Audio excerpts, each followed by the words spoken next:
அமைந்திருக்கின்றது. ஆக பிற்காலத்தில் வரக்கூடிய வாக்களிக்கப்பட்ட மசி மற்றும் மெஹதி அலைஹிஸ்ஸலாத்து வஸ்ஸலாம் அவர்களை அடையாளம் கண்டு கொள்வதை நபிகள் நாயகம் ஸல்லல்லாஹு அலைஹி வஸல்லம் அவர்கள் மிக எளிமையாக ஆக்கியிருக்கின்றார்கள். ஒரு முஸ்லிம் வாக்களிக்கப்பட்ட மசி மற்றும் மெஹதி அலைஹிஸ்ஸலாத்து வஸ்ஸலாம் அவர்களை ஏற்றுக்கொள்ள வேண்டும் என்றால் வானத்தை நோக்கி எதிர்பார்த்து கொண்டிருக்க வேண்டும். ரமலான் மாதத்தில் சூரியனுக்கும் சந்திரனுக்கும் குறிப்பிட்டுள்ள தேதிகளில் கிரகணம் ஏற்பட்டால் அது வாக்களிக்கப்பட்ட மசி மற்றும் மெஹதி அலைஹிஸ்ஸலாத்து வஸ்ஸலாம் அவர்களுடைய வருகை மற்றும் அவர்களுடைய காலத்தை குறிக்கின்றது என ஒவ்வொரு முஸ்லிமும் தெரிந்திருக்க வேண்டும். இந்த தெளிவான ஹதீஸில் 2 விஷயங்கள் மட்டும்தான் குறிப்பிடப்படவில்லை. அது என்னவென்றால் இந்த சூரிய மற்றும் சந்திர கிரகணம் எந்த இடத்தில் ஏற்படும். பொதுவாக சூரிய கிரகணம் என்பது இந்த உலகத்தின் சில பகுதிகளில் மட்டும்தான் காணப்படுகிறது. சந்திர கிரகணம் என்பது பாதி உலகம் பார்க்கக்கூடிய ஒரு விஷயமாக இருக்கின்றது.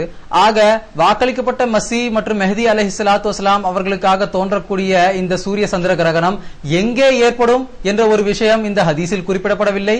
மேலும் எப்பொழுது ஏற்படும், அது வாக்களிக்கப்பட்ட மசி மற்றும் மெஹதி அலைஹிஸ்ஸலாத்து வஸ்ஸலாம் அவர்களின் பிறப்பின் போது ஏற்படுமா, அல்லது அவர்களின் வாதத்தின் போது ஏற்படுமா, அல்லது அவர்களுடைய இறப்பின் போது ஏற்படுமா என்ற விஷயத்தையும் நபிகள் நாயகம் ஸல்லல்லாஹு அலைஹி வஸல்லம் அவர்கள் இந்த ஹதீஸில் குறிப்பிடவில்லை. ஆனால் ஒரு பொது அறிவு இருக்கக்கூடிய மனிதன் கூட இதனை மிக எளிதாக புரிந்து கொள்ள முடியும். எங்கே ஏற்படும் என்ற கேள்வி எழும்போது வாக்களிக்கப்பட்ட மசி மற்றும் மெஹதி அலைஹிஸ்ஸலாத்து வஸ்ஸலாம் அவர்கள் எங்கே தனது வாதத்தை எடுத்து வைக்கின்றாரோ, உலகின் எந்த பகுதியில் தனது வாதத்தை எடுத்து வைக்கின்றாரோ அந்த இடத்தில் தான் ஏற்படும். ஒருவர் தான் இறை தூதர் என இந்தியாவில் இருந்து கொண்டு வாதம் செய்ய அவருக்கான அடையாளம் ஆஸ்திரேலியாவில் தோன்றும் என்றால் அதற்கு எந்த ஒரு பயனும் இல்லை.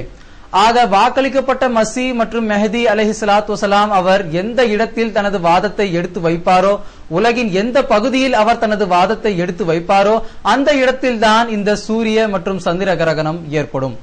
இரண்டாவது விஷயம், எப்பொழுது ஏற்படும்? வாக்களிக்கப்பட்ட மசி மற்றும் மெஹதி அலைஹிஸ்ஸலாத்து வஸ்ஸலாம் அவருடைய பிறப்பின் போது ஏற்படுமா, அல்லது அவருடைய வாதத்தின் போது ஏற்படுமா, அல்லது அவருடைய இறப்பின் போது ஏற்படுமா? சற்று சிந்தித்து பார்ப்போமே. ஆனால் இறைவனுடைய சுன்னத் என்னவென்றால், ஒருவர் தன்னை இறை தூதர் என வாதிக்கின்றார், அவருக்கு எதிர்ப்புகளும் தெரிவிக்கப்படுகின்றது, அவரை சிலர் நிராகரிக்கின்றார்கள். அந்த சமயத்தில் தான் இறைவன் தன்னுடைய அடையாளங்களை அந்த இறை தூதருக்கு சாதகமாக வெளிப்படுத்துகின்றான். ஆக வாக்களிக்கப்பட்ட மசி மற்றும் மெஹதி அலைஹிஸ்ஸலாம் அவர் பிறப்பார், பிறந்து தனது வாதத்தை இந்த உலகத்திற்கு முன் எடுத்து வைப்பார், அவர் நிராகரிக்கவும் படுவார். அப்படி நிராகரிக்கப்படக்கூடிய அந்த சமயத்தில் இறைவன் தன்னுடைய இந்த சூரிய சந்திர கிரகணமாகிய அடையாளத்தை வெளிப்படுத்தி அவருடைய வாதத்தின் உண்மைத்துவத்தை நிரூபணம் செய்வான். ஆக இந்த 2 விஷயங்களும் மிக தெளிவான விஷயம். வாக்களிக்கப்பட்ட மசி மற்றும் மெஹதி அலைஹிஸ்ஸலாத்து வஸ்ஸலாம் அவர்களை அடையாளம் கொள்வது மிக எளிதான ஒரு விஷயமாகும். சூரிய கிரகணம் எப்பொழுது ஏற்படும் என்ற தேதிகளையும் நபிகள் நாயகம் ஸல்லல்லாஹு அலைஹி வஸல்லம் அவர்கள் கூறிவிட்டார்கள். சந்திர கிரகணம் எப்பொழுது ஏற்படும் என்ற தேதிகளையும் நபிகள் நாயகம் ஸல்லல்லாஹு அலைஹி வஸல்லம் அவர்கள் கூறியிருக்கின்றார்கள். எப்பொழுது ஏற்படும், எங்கே ஏற்படும் ஆகிய அனைத்து விஷயங்களையும் இந்த ஹதீஸ் மிக தெளிவாக நம் முன் எடுத்து வைக்கிறது. இப்படி இருக்கும்போது சிலர் இந்த ஹதீஸை சுனன் தார் குத்னி என்ற நூலில் தானே இடம்பெற்றிருக்கின்றது, சிஹாசித்தா என கூறப்படக்கூடிய அந்த 6 சரியான ஹதீஸ் தொகுப்பு நூலில் இந்த ஹதீஸ் இடம்பெறவில்லை என்ற ஒரு காரணத்தை காட்டி இப்படிப்பட்ட தெளிவான ஒரு ஹதீஸை சிலர் புறக்கணித்து விடுகிறார்கள், இதனை பயனற்றதாக கருதி விடுகிறார்கள். நான் கூறுகிறேன், ஒரு ஹதீஸ் மிகவும் முக்கியத்துவம் வாய்ந்தது. இஸ்லாமிய வரலாற்றையும் பல மார்க்க விஷயங்களையும் ஹதீஸ் தான் நமக்கு கற்றுத்தந்திருக்கிறது. அப்படி இருக்கும்போது எந்த ஒரு காரணமும் இல்லாமல் ஒரு ஹதீஸை நாம் கைவிட்டு விடுவோமே ஆனால் நாம் குஃப்ரான நேமத் செய்யக்கூடியவர்களாக ஆகிவிடுவோம், அதாவது இறைவனுடைய அருட்களை நிராகரிப்பவர்களாக ஆகிவிடுவோம். எனவே எந்த ஒரு காரணமும் இல்லாமல் ஹதீஸை புறக்கணிக்க கூடாது. ஒரு ஹதீஸை நாம் கைவிடுகிறோம் என்றால் அதற்கென 2 நிபந்தனைகள் இருக்கின்றன. முதலாவது, திருக்குர்ஆனுடைய கருத்திற்கு முரண்பாடான கருத்தை ஒரு ஹதீஸ் எடுத்து வைக்கிறது என்றால் அந்த ஹதீஸை நாம் கைவிட்டு விடுகிறோம். அதேபோல் திருக்குர்ஆனுடன் உடன்பாடுள்ள ஒரு கருத்தை எடுத்து வைக்கக்கூடிய ஹதீஸிற்கு முரண்பாடான கருத்தை மற்றொரு ஹதீஸ் எடுத்து வைக்கிறது என்றால் அந்த ஹதீஸையும் நாம் பயனற்றதாக கருதி அதனை பலவீனமானதாக கருதி கைவிட்டு விடுகிறோம். இந்த 2 நிபந்தனைகளும் பூர்த்தியாகாமல் எந்த ஒரு ஹதீஸையும் நாம் கைவிடக்கூடாது. கைவிட்டு விடுவோமே ஆனால் நாம் குஃப்ரானே நேமத், இறைவனுடைய அருளை நிராகரித்தவர்களாக ஆகிவிடுவோம். ஆக இப்படிப்பட்ட ஒரு கருத்தை திருக்குர்ஆனில் இறைவன் எங்கேயும் கூறியிருக்கிறானா என்பதை ஆராய்ந்து பார்க்கக்கூடிய கட்டாய சூழ்நிலைக்கு நாம் உள்ளாக்கப்படுகின்றோம். திருக்குர்ஆனை நாம் பார்ப்போமே ஆனால் அதிகாரம் கியாமத்தில் 7 முதல் 10 ஆயத்துகளை நான் உங்கள் முன் எடுத்து வைக்கின்றேன். அல்லாஹ் திருமறையில் கூறுகின்றான், யஸ்அலு ஐயான யௌமில் கியாமா, கியாமத் நாள் எப்பொழுது ஏற்படும் என கேட்கின்றான். ஃபஇஸா பரிகல் பஸர், கண் பார்வை கூசிடும் போது, வஹசிஃபல் கமர், சந்திரனுக்கு கிரகணம் ஏற்படும் போது, வஜுமிய ஷம்சு வல் கமர், மேலும் சந்திரனுக்கு கிரகணம் ஏற்படக்கூடிய இந்த சந்தர்ப்பத்தில் சூரியனும் அதனோடு சேர்ந்துவிடும். அதாவது சூரியனுக்கும் சந்திரனுக்கும் ஒரே மாதத்தில் கிரகணம் ஏற்படும். இந்த நிகழ்வை இறைவன் கியாமத் நாளின் அடையாளமாக எடுத்து வைத்துள்ளான். நபிகள் நாயகம் ஸல்லல்லாஹு அலைஹி வஸல்லம் அவர்கள் இதே நிகழ்வை இறுதி காலத்தில் தோன்றக்கூடிய வாக்களிக்கப்பட்ட மசி மற்றும் மெஹதி அலைஹிஸ்ஸலாத்து வஸலாம் அவர்களுக்கு அடையாளமாக எடுத்து வைத்திருக்கின்றார்கள். ஆக சுனன் தார் குத்னி என்ற ஹதீஸ் தொகுப்பு நூலில் இடம்பெற்றுள்ள இந்த ஹதீஸ் திருக்குர்ஆனிற்கு ஒத்த ஒரு கருத்தை தான் எடுத்து வைத்திருக்கின்றது. ஆக இந்த ஹதீஸை நாம் புறக்கணிப்போமே ஆனால் நாம் முற்றிலும் தவறான ஒரு விஷயத்தை எடுத்து வைக்கக்கூடியவர்களாக ஆகிவிடுவோம். ஆக இந்த ஹதீஸை ஏற்றுக்கொள்ளக்கூடிய ஒரு கட்டாய சூழ்நிலையில் நாம் இருக்கின்றோம். இதை தவிர மார்க்க அறிஞர்கள் கூறுவது என்னவென்றால், ஒரு ஹதீஸ் பலவீனமானதாக கருதப்படுகிறது, ஆனால் அந்த ஹதீஸில் ஒரு முன்னறிவிப்பு இருக்கின்றது.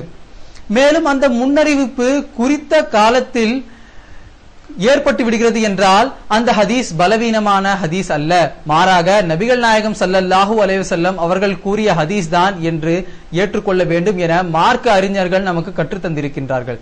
ஏனென்றால் இறைவன் கூறுகிறான், ஃபலா யுத்ஹிரு அலா கைபிஹி அலா அஹதின் இல்லா மனிர்தஸா மின் ரசூலின், அதாவது இறைவன் தன்னுடைய நபிமார்கள் தன்னுடைய தூதர்கள் மீது மட்டும்தான் கைப் மறைவான விஷயங்களை வெளிப்படுத்துகின்றான்.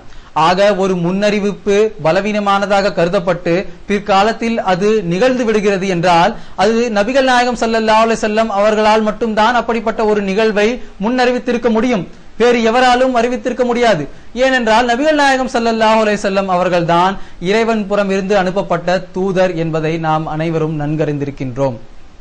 ஆக சுனன் தார் குத்னியில் இடம்பெற்றுள்ள இந்த ஹதீஸை நாம் புறக்கணிப்போமே ஆனால் நாம் குற்றம் புரிபவர்களாக ஆகிவிடுகின்றோம்.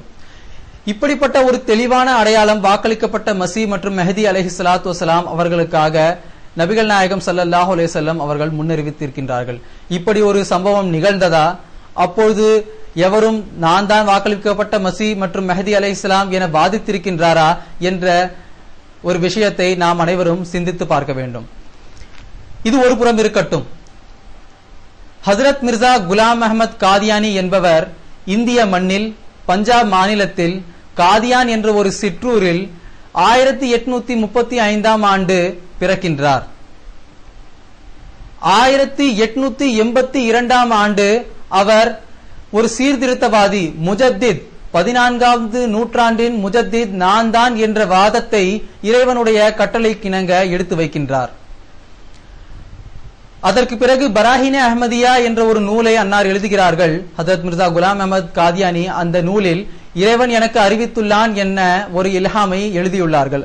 அந்த இல்ஹாம் என்னவென்றால், உலகில் ஓர் எச்சரிப்பாளர் வந்தார், ஆனால் உலகம் அவரை ஏற்றுக்கொள்ளவில்லை.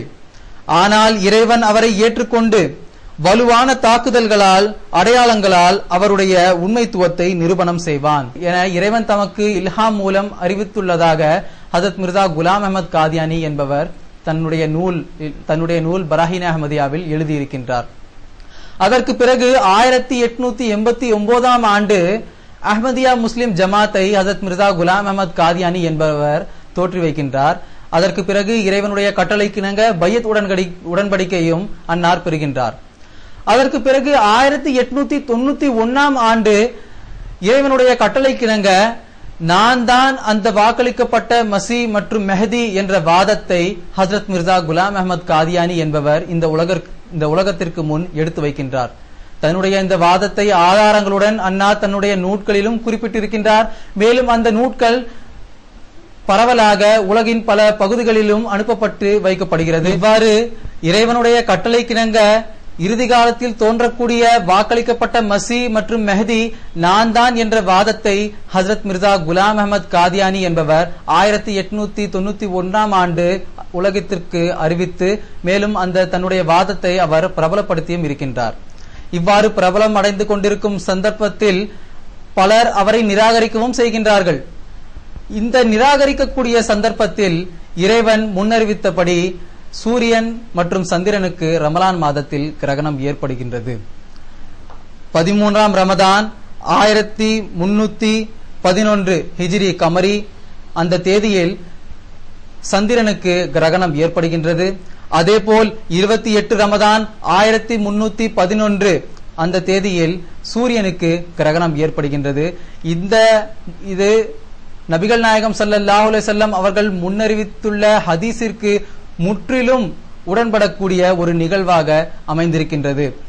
ஈஸ்வி சனில் பார்ப்போமே ஆனால் 21 மார்ச் 1894 ஆண்டு சந்திரனுக்கு கிரகணமும் 6 ஏப்ரல் 1894 ஆண்டு சூரியனுக்கு கிரகணமும் ஏற்பட்டுள்ளது என்பதை வரலாறும் நமக்கு ஒரு சாட்சியாக பதிவு செய்து வைத்திருக்கின்றது. ஆக ஹஜ்ரத் மிர்சா குலாம் அஹமத் காதியானி என்பவர் தன்னுடைய வாதத்தை இந்த உலகத்திற்கு முன் எடுத்து வைத்திருக்கின்றார். மேலும் அவர் நிராகரிக்கப்படும் சமயத்தில் இறைவன் தன்னுடைய அடையாளங்களை வெளிப்படுத்தி இருக்கின்றான் என்பது ஹஜ்ரத் மிர்சா குலாம் அஹமத் காதியானி அலைஹிஸ்ஸலாத்து வஸலாம் அவர்களின் வாதத்தின் உண்மைத்துவத்தை நிரூபணம் செய்யக்கூடிய ஒரு விஷயமாக அமைந்திருக்கின்றது.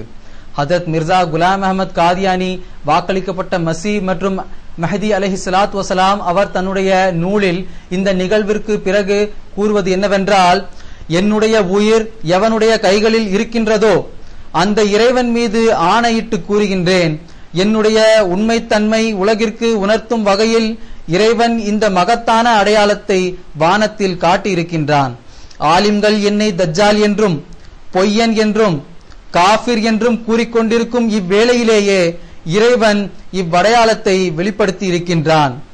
ஆதம் நபி முதல் இன்று வரை எவருக்காகவும் வெளிப்படாத ஓர் அற்புத அடையாளம் எனக்காக எனது வாதத்தை உண்மைப்படுத்தும் வகையிலே வெளிப்பட்டது என்பதை நான் காபத்துல்லாவில் கூட சத்தியம் செய்து கூற தயாராக இருக்கின்றேன் என ஹஜ்ரத் மிர்சா குலாம் அஹமத் காதியானி வாக்களிக்கப்பட்ட மசி மற்றும் மெஹதி அலைஹிஸ்ஸலாத்து வஸலாம் அவர்கள் தன்னுடைய நூல் தோஃபா கோலடுவியா பக்கம் 33 கூறியிருக்கின்றார்கள்.